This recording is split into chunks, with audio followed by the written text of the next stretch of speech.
আসসালামু আলাইকুম ওয়া রাহমাতুল্লাহি ওয়া বারাকাতুহু।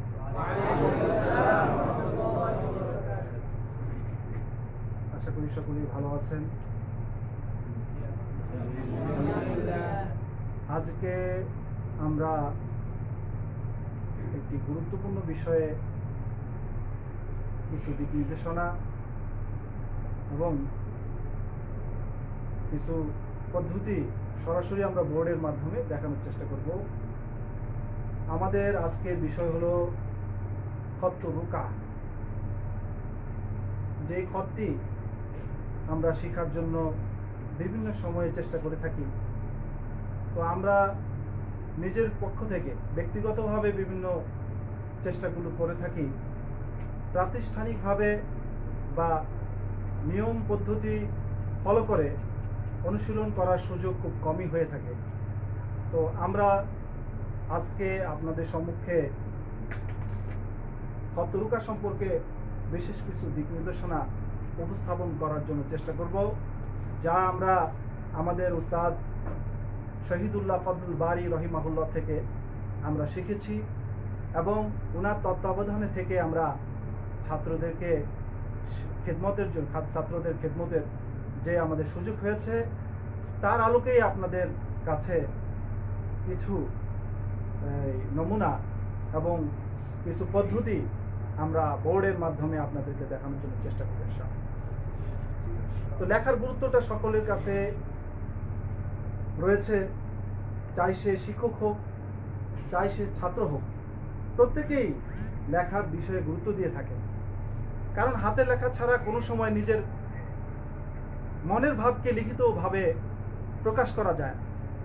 যদি হাতের লেখা ভালো না হয়, ছাত্র তার পরীক্ষায় সুন্দরভাবে উপস্থাপন করতে পারে না, শিক্ষক তার ছাত্রকে দেওয়ার মতো মাধ্যম হিসেবে লেখা যে মাধ্যমটা রয়েছে সেই মাধ্যম সুন্দরভাবে উপস্থাপন করতে পারে না। বিধায় ছাত্র শিক্ষক নির্বিশেষে সকলের জন্যই হাতের লেখা সুন্দর করা অনেক অনেক দরকার। এই দরকারের দিকে, এই প্রয়োজনের দিকে লক্ষ্য রেখেই সাধারণত আমরা হাতের লেখা প্রশিক্ষণ নেওয়ার জন্য বিভিন্ন জায়গায় যেয়ে থাকি। এমনকি আমাদের প্রতিষ্ঠানেও বিভিন্ন সময় ছাত্ররা এসে থাকেন এবং আমরাও বিভিন্ন এলাকায় গিয়ে আমরা এই সেবাটুকু দেওয়ার জন্য চেষ্টা করি। তো আজকের যে আমরা লাইভ প্রোগ্রামের মাধ্যমে যে অনুষ্ঠানটি পরিচালনা করতে যাচ্ছি, যে কোর্সটি পরিচালনা করতে যাচ্ছি, সেটি মূলত ছিল আমাদের বড় ভাই মাওলানা ওমর ফারুক দামাত বারকাতুহুমের দিক নির্দেশনার কারণে এবং ওনার আদেশের কারণে আমরা ওনার প্রিয় প্রতিষ্ঠান মুরাদনগরে মাদ্রাসাতুল মদিনা মুরাদনগর, এখানে এসে আমরা 4 দিন ব্যাপী একটি কোর্সের আয়োজন উনি করেছেন এবং আমি খেদমতের জন্য ছিলাম। আমার সাথে আরও ছিলেন ভাই হেলাল উদ্দিন শৌকি, তিনি শুধু চিটাগাং থেকে এসেছিলেন, তিনি আমার সাথে মুসাইদ হিসেবে ছিলেন।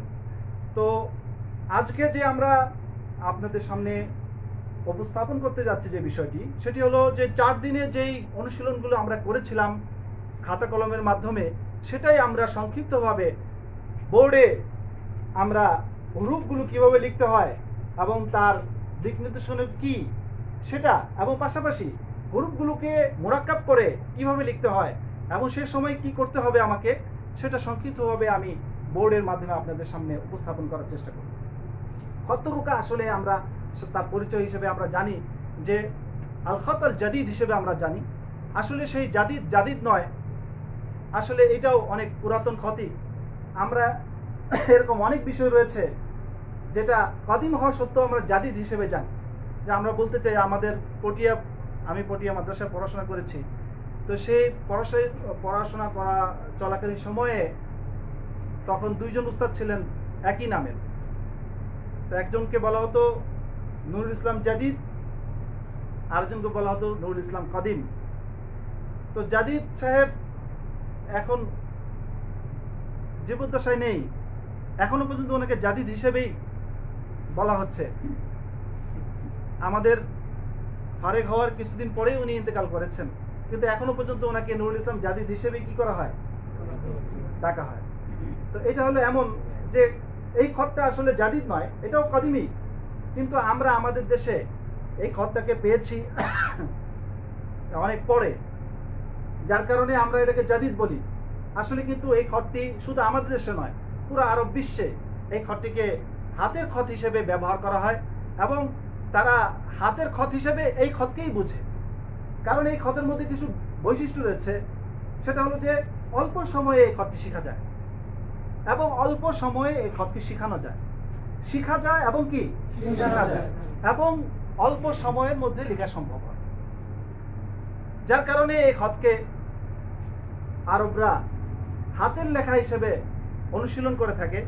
এবং আপনারা যদি কেউ যদি সৌদি আরব যান অথবা কোনো আরব দেশের কোনো দেশে যান, তাহলে দেখবেন যে তারা এই খতকে হাতের খত হিসেবে ব্যবহার করে থাকেন, এবং হাতে কোনো কিছু লিখলে খত রুকাই লিখে থাকেন।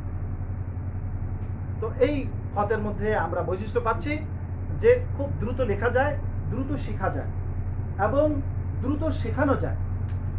আরেকটি বিষয় হলো যে এই খতের মধ্যে ভুল কম হয়। ভুল কি হয় বলেন? কম হয়।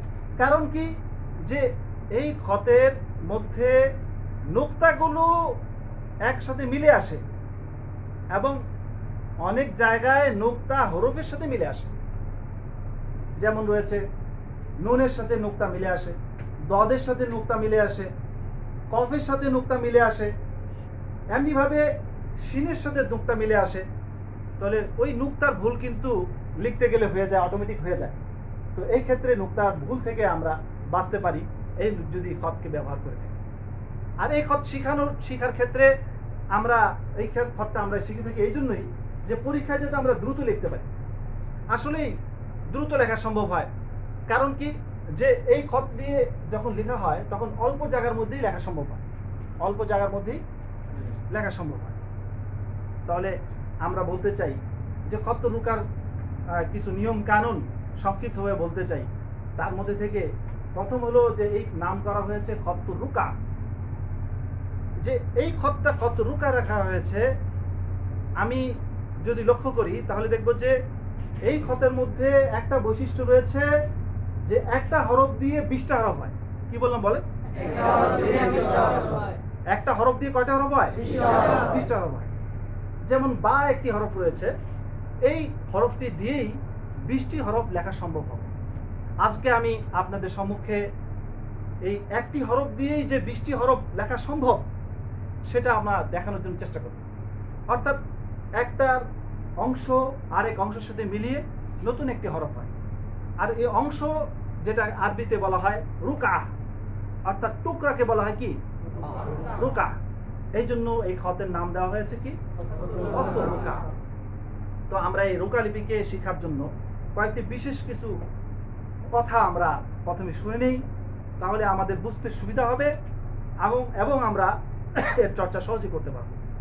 এক নম্বর কথা হলো যে এই খতের প্রতিটি হুরুফের ডান দিকের নিচের অংশ বাম দিকের তুলনায় একটু উঁচু হয়। ডান দিকের নিচের অংশ বাম দিকের তুলনায় একটু উঁচু হয়ে থাকে। এটা এক নম্বর কথা। দ্বিতীয় নম্বর কথা হলো সব হরফগুলোকে মার্জিনের উপরেই লিখতে হবে, তবে 7টি হরফ রয়েছে যা মার্জিনের নিচেও হয়ে থাকে। এর সমষ্টি হলো জুমআ। যেমন নাকি জিম হা খ আইন গাইন মিম হা, এই 7টি হরফ মার্জিনের নিচেও হয়ে থাকে। এরপরে 3 নম্বর বিষয় যেটা, সেটা হলো যে সিন এবং শিন ছাড়া লম্বা টানে কোনো হরফ লেখা যাবে না। 4র্থ নম্বর বিষয় হলো মিম ওয়াও আইন, এই হরফগুলোর মাথাটি সব সময় ভরাট থাকে, এই হরফগুলোর মাথা খালি থাকে। ফা হরফটি যেটা রয়েছে মাঝখানে আসলে এবং মুরাক্কাব অবস্থায় মাঝখানে আসলে এবং শেষে আসলে ফাঁকা হয়ে থাকে। আর কফ হরফ যেটা রয়েছে সেটা মুরাক্কাব অবস্থায় মাঝখানে আসলে শুধু ফাঁকা হয়ে থাকে, আর সর্ব অবস্থায় তার মাথা বন্ধ থাকে। এই হলো মৌলিকভাবে আমরা কিছু নিয়ম বর্ণনা করলাম। এরপরে আমরা বোর্ডের মাধ্যমে আপনাদেরকে বলতে চাই যে হরফগুলোর মাপ কিভাবে হবে এবং কিভাবে একটি হরফ থেকে 20টি হরফ লেখা যায়। যদি 20টি হরফ লেখা যায় তারপরে কয়টি হরফ থাকতেছে? মাত্র 9টি হরফ থাকতেছে। তাহলে আমরা লক্ষ্য করি যে সর্বপ্রথম আমরা যে হরফটা লিখব তা হলো বা। বা হরফটি দিয়ে প্রথমে আমরা 7টি হরফ বানাবো।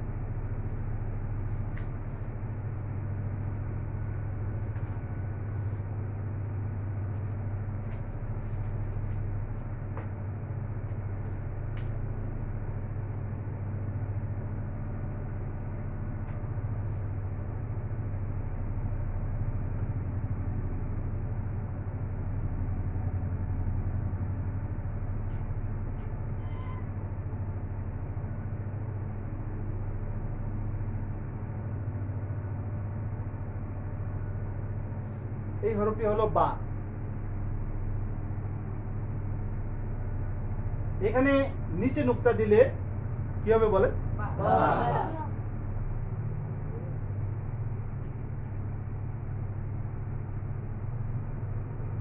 উপরে 2 নুক্তা দিলে হবে তা।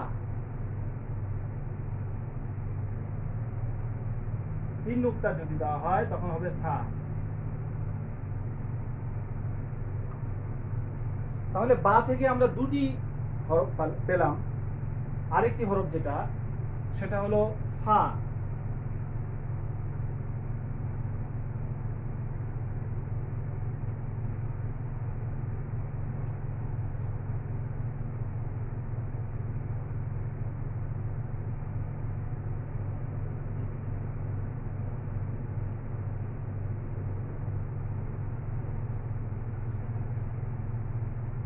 তাহলে দেখি আমরা যে বা থেকে তা থা ফা হলো।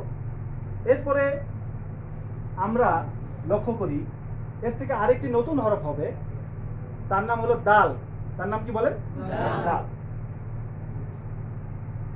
এটা হলো বা থেকে হয়েছে বার এই ডান দিকের অংশটা। আমরা একটু খেয়াল করলে বুঝবো এই যে বা যে ডান দিকের অংশ, এতটুকু অংশ মাধ্যমে আমরা লিখলাম দাল লিখলাম। এখন আরেকটি হরফ হবে বা থেকেই মূলত 3টি হরফের সমষ্টি। যেমন আমরা এখানে লিখব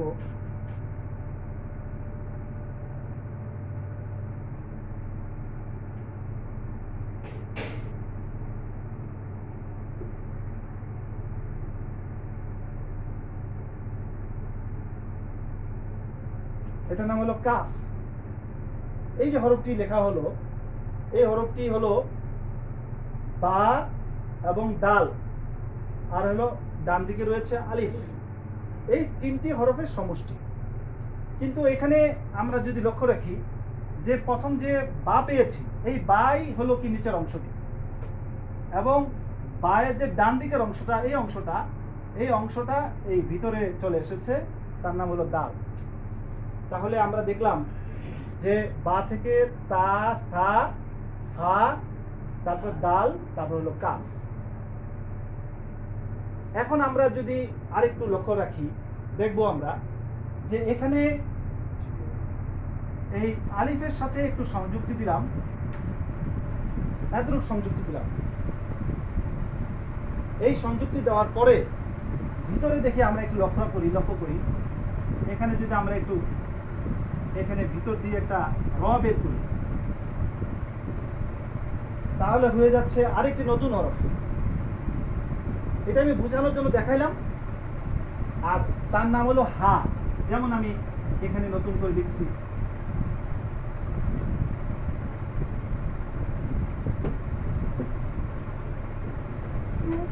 এটা হলো হা। এই হা হরফটির নিচের অংশটি আমরা যদি ভালো করে দেখি তাহলে এটাও বা। তাহলে বা হরফ থেকে আমি পেলাম তা থা ফা দাল কাফ হা, মোট 7টি হরফ। এই 7টি হরফ বা থেকেই আমরা লিখলাম। এখন আমরা বলতে চাচ্ছি যে এই বা হরফটি হলো আমাদের মূল হরফ। তো এই হরফটি লেখার সময় অবশ্যই আমাকে লক্ষ্য রাখতে হবে যে বিষয়গুলো, সেটা আমরা একটু শুনে নেই। সেটা হলো যে বা হরফটি মার্জিনের উপরে হয়ে থাকে, মার্জিনের উপরে হবে, এবং তার ডান দিকের অংশটি, যে নিচের অংশটি আমি বলেছিলাম, প্রতিটি হরফের ডান দিকে নিচের অংশ বাম দিকের তুলনায় একটু উঁচু হয়ে থাকে।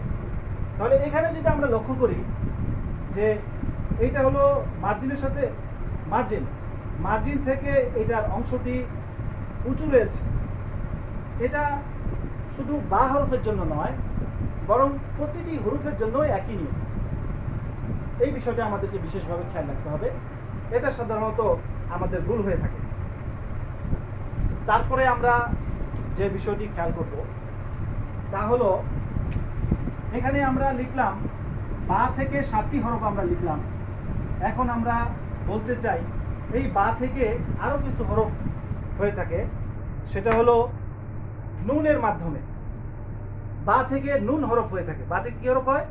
নুন হরফ হয়ে থাকে। তাহলে নুন কিভাবে হয় সেটা আমরা বুঝি। এখানে মাঝখানে যে অংশটি রয়েছে, আমরা একটু দেখি ভালো করে খেয়াল করে, যে এতটুকু অংশ যদি আমরা বা থেকে ফেলে দেই এবং ডান দিকের অংশকে বাম দিকের অংশের সাথে আমরা মুরাক্কাব করি, তাহলে আরেকটি হরফ হবে, তার নাম হলো নুন। যেমন নাকি আমি এখানে দেখাচ্ছি,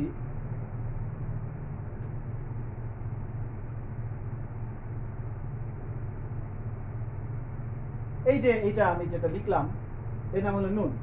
এই হরফটি হয়েছে হলো বা থেকেই। এখানে আমি নুনের নুক্তাটা নুনের সাথে মিলিয়ে আসে, তো এখানে নুনের নুক্তা নুনের সাথে মিলে দিলাম, তো এটার নাম হলো নুন। এই নুন হরফ থেকে আমরা আরো কিছু হরফ বানাবো। ডান দিকের পরিবর্তনের কারণে তার নাম পরিবর্তন হবে। যেমন নাকি আমি প্রথমেই এখানে ডান দিকের পরিবর্তন হিসেবে আমি এখানে দিতে পারি, একটা মাথা বানিয়ে দিতে পারি। এখন এটার নাম হয়ে গেছে কফ। এরপরে ডান দিকে পরিবর্তন আমি করলাম, অর্থাৎ এখানে একটা আলিফ যুক্ত করলাম। এখন তার নাম হয়ে গেছে লাম।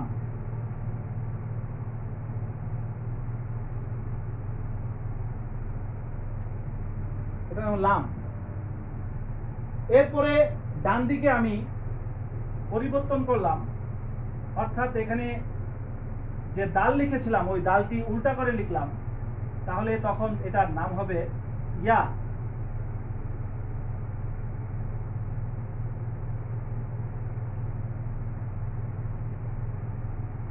এখন এটা হয়ে গেছে ইয়া। তাহলে নুন থেকে, নুনের অনেকগুলো গুণ রয়েছে। তার মধ্যে একটি হলো যে তার ডান দিকে পরিবর্তন হলে নতুন হরফ তৈরি হয়। যে আমরা বলেছিলাম যে খত রুকাকে রুকা বলা হয় এই জন্যই, যেহেতু তার অংশ বিশেষকে আরেক অংশের সাথে মিলালে নতুন একটি হরফ হয়ে যায়। তাহলে এটার নাম হলো ইয়া। তাহলে এখানে পেলাম কি কি হরফ? 1 নম্বর পেয়েছি নুন থেকে কফ, 2য় নম্বর পেলাম লাম, 3য় নম্বর পেলাম ইয়া। এরপরে আমরা দেখি, লক্ষ্য করি যে এই ডান দিকেই এর সাথে যদি যুক্ত করা হয়, যেমন ডান দিকের অংশ ছিল এখানে ডালের মতো, এই অংশের সাথে আমরা যুক্ত করব একটা লম্বা এরকম একটি অংশ, সিনের মাথা। তাহলে এখান থেকে যুক্ত করতে হবে এভাবে নুনের সাথে, এটার নাম হলো সিন। নোক্তা যদি দেওয়া হয় সেটা হবে শিন।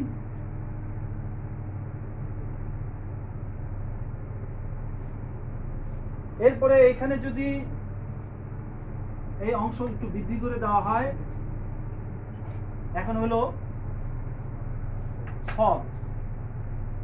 এখানে যদি আমরা নোক্তা দেই তখন হবে দদ।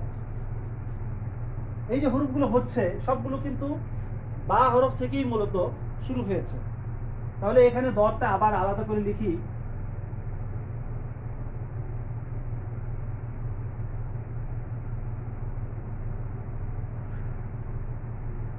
এটা হলো সদ, আর নোক্তা দিলে দদ। এই হলো নুন থেকে আরো 8টি হরফ মোট। যেমন আমরা নুন থেকে পেলাম কফ,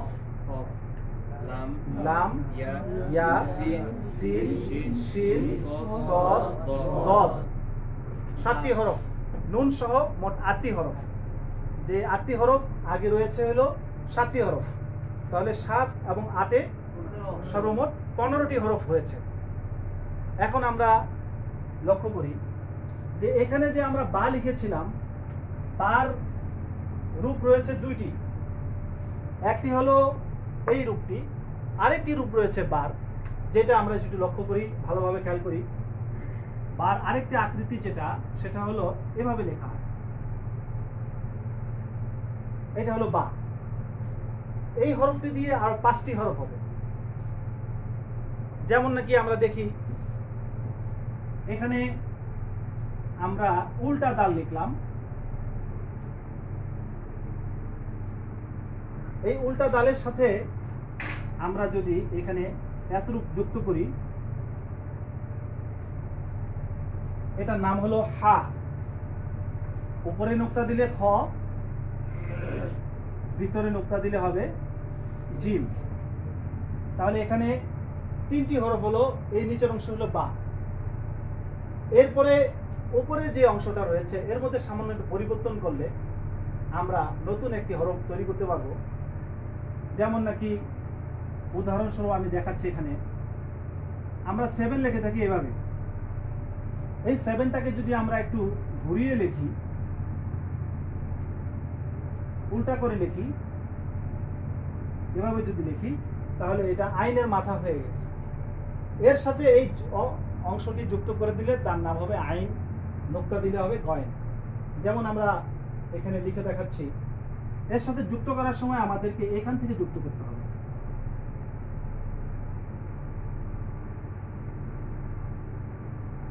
এখন হয়ে গেল কি, এটা আইন। এখানে যদি আমরা নোক্তা দেই, তখন আমরা এটাকে গয়েন হিসেবে করব। তাহলে এই যে বার অংশ থেকে আরো 5টি হরফ পাওয়া গেল, জিম, হা, খ, আইন এবং গয়েন।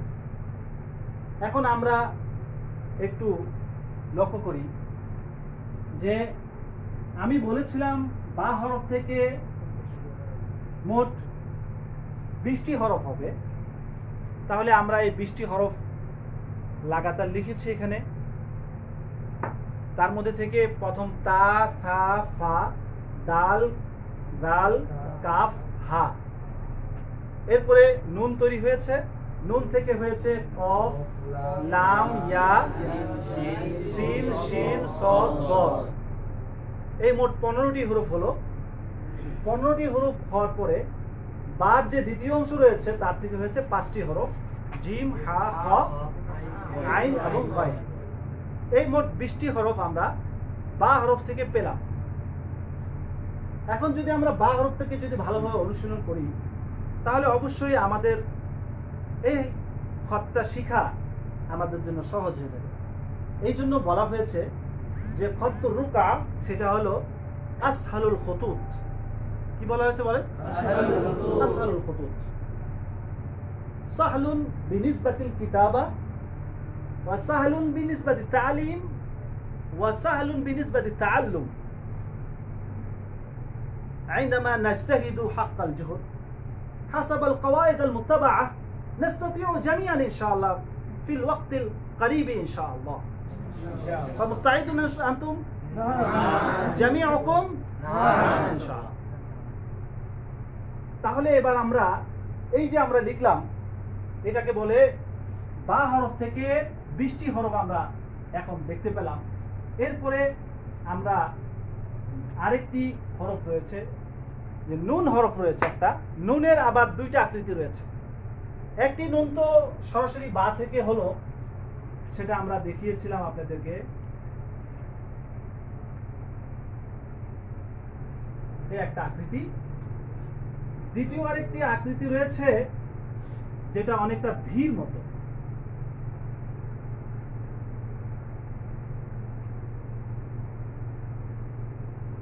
এটা হলো আরেকটি নুনেরই আরেকটি আকৃতি, তার সাথেও নুক্তা মিলে আসে। এই নুন দ্বারা, নুনের অনেক গুণ রয়েছে, এই নুন দ্বারা হ্যাঁ আমরা যদি একটু পরিবর্তন করি ডান দিকে, তাহলে আরেকটি নতুন হরফ হবে, তার নাম হলো কফ।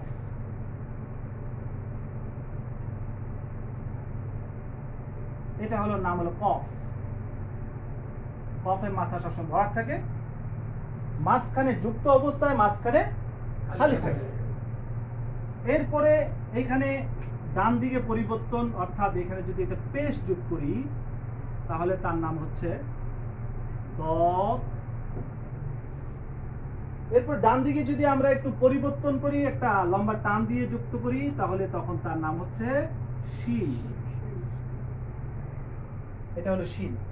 তাহলে এই নুন থেকে আমরা পেলাম কফ, দদ, শিন। এইটাই হলো 3 নুক্তা হয়ে গিয়েছে, আর এইটা 1 নুক্তা আছে, এটা হলো 2 নুক্তা হয়ে গিয়েছে। তাহলে আমরা লিখলাম হলো এই নুন থেকে।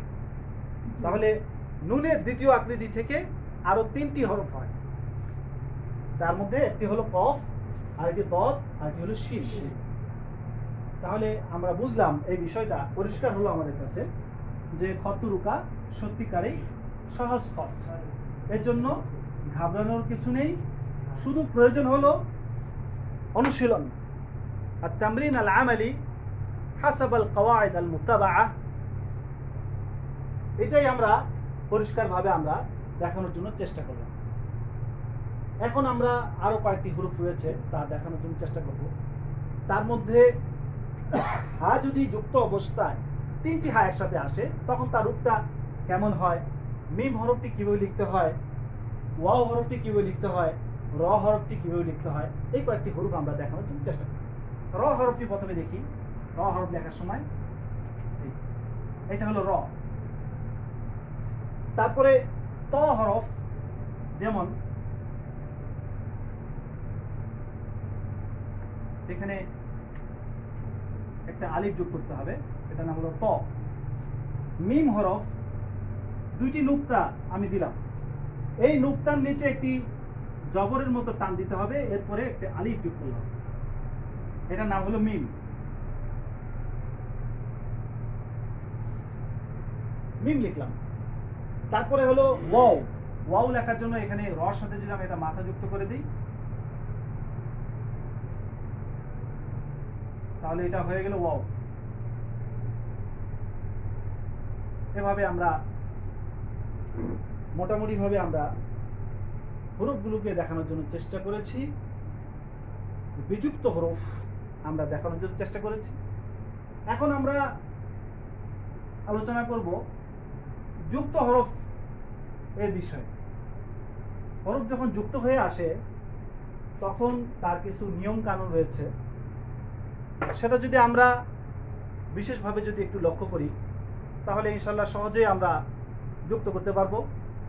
এই হরফগুলো যদি আমরা ভালোভাবে অনুশীলন করে থাকি, প্রত্যেকটি হরফকে আলাদা আলাদাভাবে যদি আমরা অনুশীলন করি, তাহলে যুক্ত করার সময় আমার প্রয়োজন শুধু খালি অতটুকু অংশ, যে অংশের মাধ্যমে আমি যুক্ত করলাম। যেমন নাকি আমি একটা টেবিল বানাতে যাচ্ছি, তো টেবিল বানাতে হলে তার পায়াগুলোকে সুন্দরভাবে তৈরি করতে হবে, উপরের যে কাঠটি রয়েছে তাকেও সুন্দর করে তৈরি করতে হবে। এরপরে তাকে যুক্ত করার জন্য প্রয়োজন হলে শুধু পেরেকের প্রয়োজন, শুধু একটু আইকা ঘামের প্রয়োজন। তখন কি হয়ে যাবে, সেটা সুন্দরভাবে একটা টেবিলের আকৃতি নেবে। তো তেমনি ভাবে আমি এখানে হরফকে বিযুক্তভাবে যখন শিখবো, মুফরাদাতান যখন আমি শিখে ফেললাম সুন্দরভাবে তার নিয়ম কানুন অনুসারে, এখন যুক্ত করার জন্য আমাদের যে প্রয়োজনটা দেখা দিবে সেটা হলো কিছু পেরেকের প্রয়োজন, কিছু আইকা ঘামের প্রয়োজন। ওই জিনিসটা যদি আমরা ভালোভাবে শিখে নেই, ওই জিনিসটা যদি আমরা ভালোভাবে দেখে নেই, তাহলে আমাদের যুক্ত করার সময় আর কোনো সমস্যা থাকবে না। তাই আমি আপনাদেরকে যুক্ত করার জন্য কিছু নিয়ম আপনাদেরকে সংক্ষিপ্তভাবে বর্ণনা করব।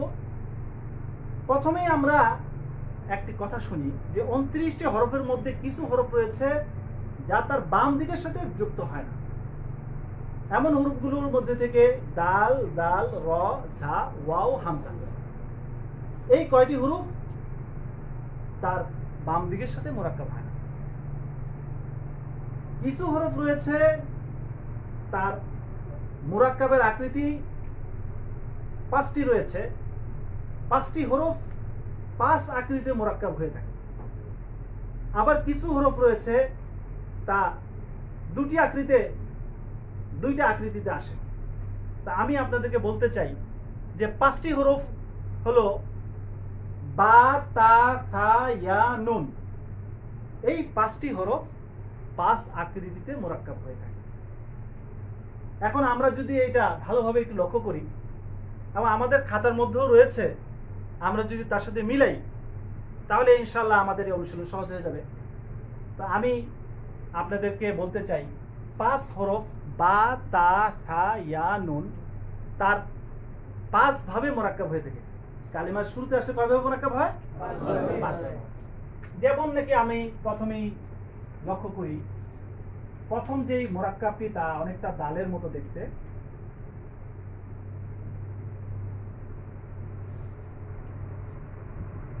তারপরে আরেকটি আকৃতি রয়েছে তা জবরের মতো দেখতে। এরপরে আরেকটি আকৃতি রয়েছে যা উল্টা রর মতো দেখতে। এরপরে আরেকটি আকৃতি রয়েছে যা দেখতে ব্রেকেটের মতো।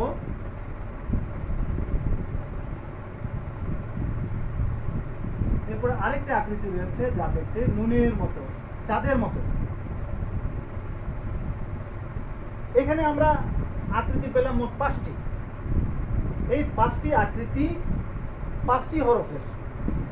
তা 5টি হরফ হলো বা, তা, থা, ইয়া, নুন। এখন আমরা বলতে চাচ্ছি যে কোন আকৃতির সাথে কোন হরফগুলো বিশেষভাবে এসে থাকে সেটা আমরা বুঝে নিই। আমি প্রথমেই বলবো চাঁদের মতো যে আকৃতি রয়েছে তার সাথে নুন আসে, নুন মিলে আসে। যেমন আমি উদাহরণস্বরূপ এখানে দেখাচ্ছি।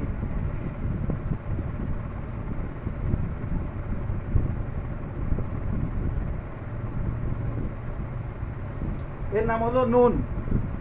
তাহলে আবার একটু দেখি,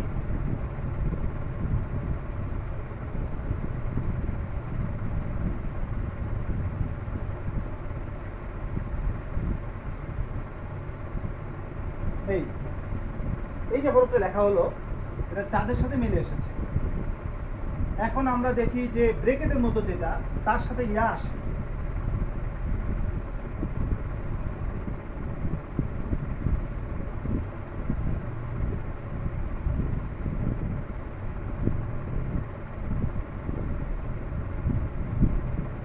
জবরের মতো যেটা তার সাথে যে হরফগুলো আসে, একটি হরফ আসে হলো র, আরেকটি হরফ আসে দাল,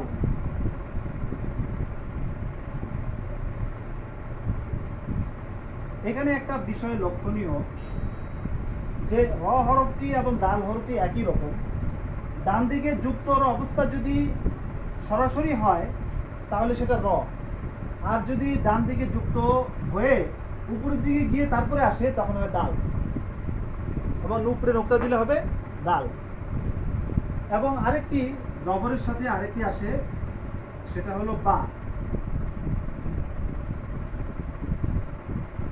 এই 3টি হরফ, এখানে 3টি না মূলত 5টি হরফ রয়েছে, র, ঝা, দাল, দাল, তারপরে এখানে রয়েছে বা, তা, থা, 3টি হরফ রয়েছে। তাহলে এখানে হলো 4টি আর হলো 3টা, 4 আর 3 কত হলো? 7টি হরফ। তাহলে এবারে আমরা বুঝতে পারলাম যে এখানে চাঁদের মতো যেটা তার সাথে নুন আসে, ব্রেকেটের মতো যেটা তার সাথে ইয়া আসে, জবরের মতো যেটা তার সাথে র, ঝা, দাল, দাল, বা, তা, থা, এই হরফগুলো আসে। এখন আমরা লক্ষ্য করি যে যেটা উল্টা রর মতো আছে তার সাথে কোন কোন হরফগুলো আসে। যে উল্টা রর মতো যেটা তার সাথে মোরাক্কাব হবে এক নম্বর কথা হলো হা।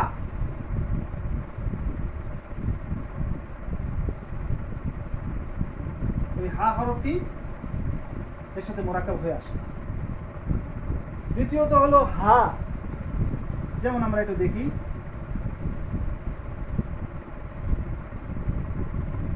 তৃতীয় হলো বিম,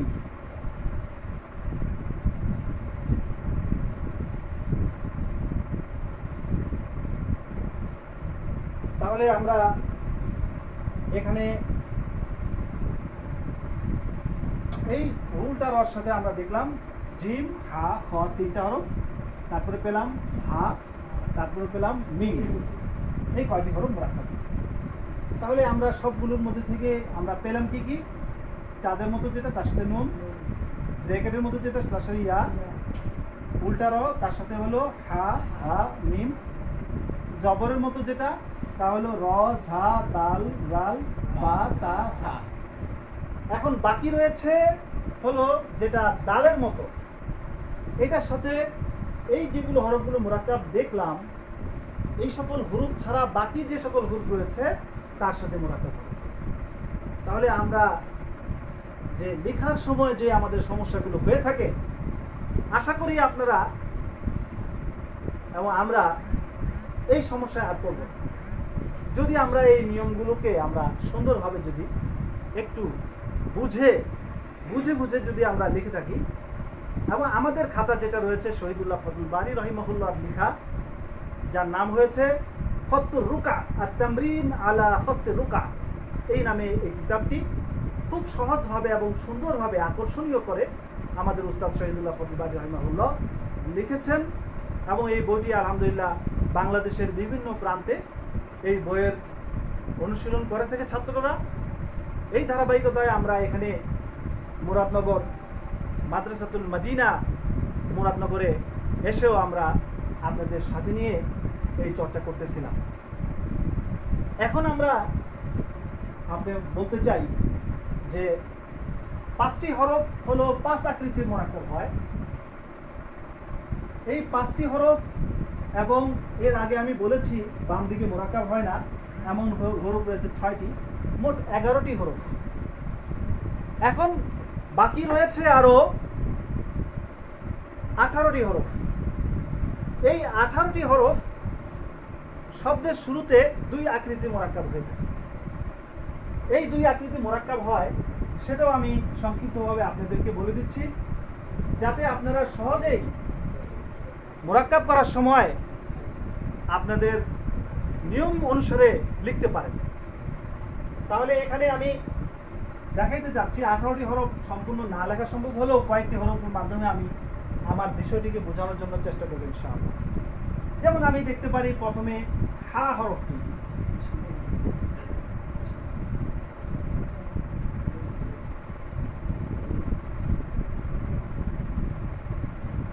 এরপরে রয়েছে হার দ্বিতীয় আকৃতি,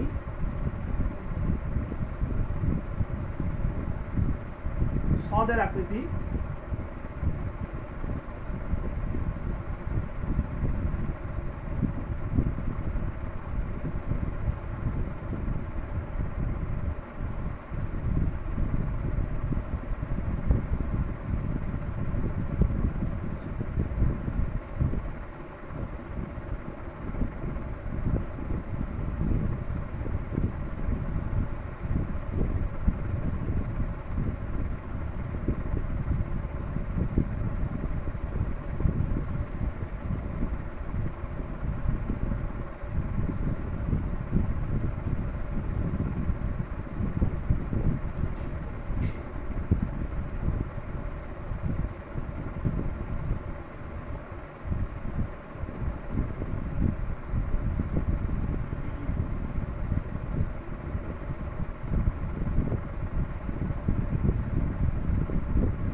এখানে আমরা একটু ভালোভাবে খেয়াল করে শুনি যে আমি এখানে দুইটি করে আকৃতি, প্রত্যেকটি হরফের দুইটি করে আকৃতি লিখেছি।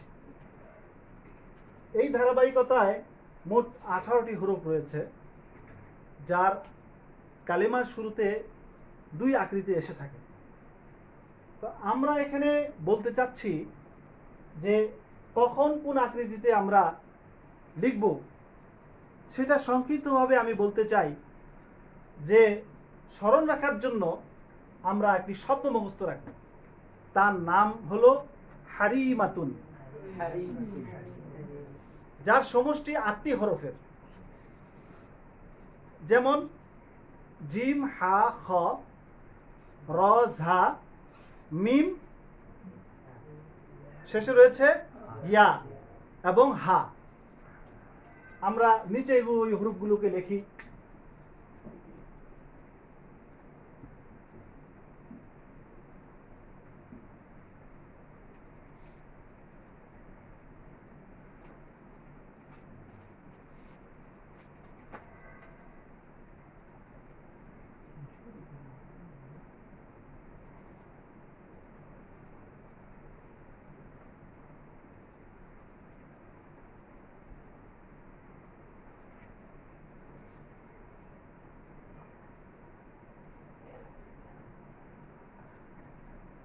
আমরা একটু লক্ষ্য করি, জিম, হা, খ, র, ঝা, ইয়া, মিম, হা।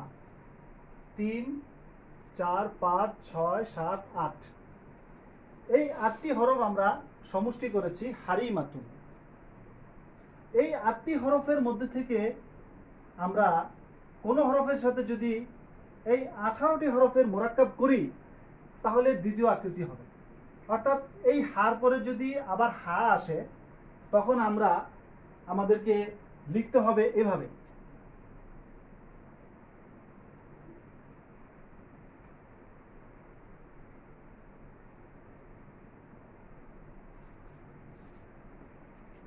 এই হা হরফের পরে যদি র আসে, তখন আমাদের লিখতে হবে এভাবে।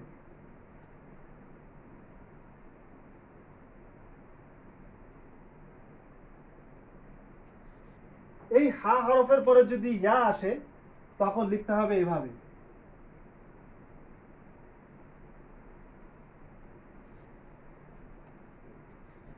এই হা হরফের পরে যদি মিম আসে, তখন লিখতে হবে এইভাবে।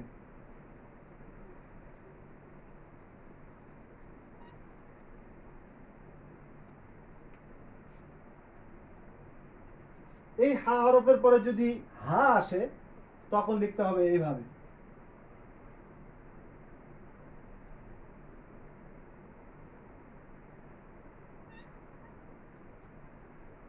তাহলে আমরা এখানে বোঝার জন্য চেষ্টা করি, একটি মাধ্যমে আমরা সবগুলি বোঝার জন্য চেষ্টা করি।